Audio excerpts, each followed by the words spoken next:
अगर बच्चों का कॉन्फिडेंस फिर से जीतना होगा तो क्या करना होगा सिस्टम को?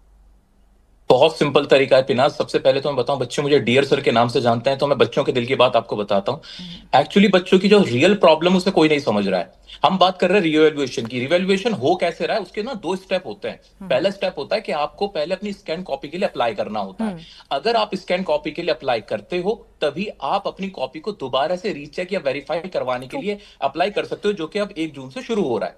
असली समस्या फर्स्ट स्टेप में ही आ गई थी। वहां पोर्टल नहीं चल रहा था, मुश्किल से 4 लाख बच्चे ही अप्लाई कर पाए थे। जो अप्लाई कर पाए वही रीवैल्यूएशन के लिए जा सकते हैं। अब जिन बच्चों ने अप्लाई नहीं किया या वेबसाइट की वजह से, पोर्टल की वजह से वो अप्लाई नहीं कर पाए, उनका क्या?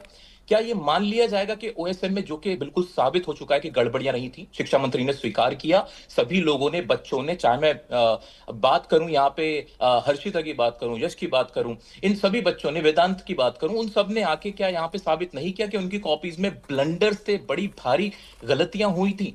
तो ये कैसे मान लिया जाए कि जो बाकी बच्चे हैं, जो 13 साढ़े 13 लाख बच्चे हैं जिन्होंने रिवैल्यूएशन के लिए अप्लाई नहीं किया था, क्या उनकी कॉपीज बिल्कुल ठीक चेक हुई है? ऐसा कैसे मान लिया जाएगा? पदों पर बैठने वाले अफसरों को बदल दिया जाए, क्या उन पर त्वरित कार्रवाई हो जाए, शिक्षा मंत्री को हटा दिया जाए, क्या इससे सिस्टम दुरुस्त हो जाएगा? आपकी भी क्या ये राय है?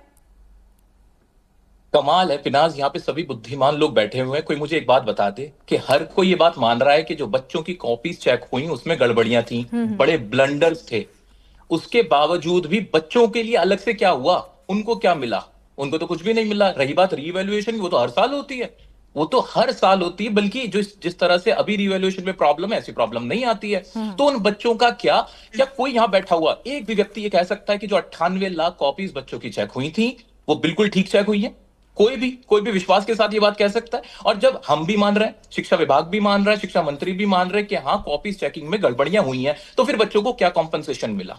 उन्हें कैसे कॉम्पनसेट किया गया? कोई मुझे एक ऐसी नोटिफिकेशन कोई बता दे, कोई ऐसा सर्कुलर बता दे जिसमें उन बच्चों का कुछ खास ख्याल रखा गया हो। 75% की कोई कंडीशन उनकी रिलैक्स की गई हो, उनको कोई ग्रेस मार्क्स का प्रावधान हो, उनकी कोई मैनुअल रीचेकिंग, जो फेल्ड स्टूडेंट्स हैं उनके लिए कोई बात की गई हो। बच्चों को क्या मिला? मैं बिल्कुल इस बात से इत्तेफाक नहीं रखता कि सिर्फ मेरे जी, रेजिग्नेशन से कुछ हो जाएगा। रेजिग्नेशन से बच्चों को क्या मिलेगा? कुछ भी नहीं। वो तो आगे ठीक है। फ्यूचर की बात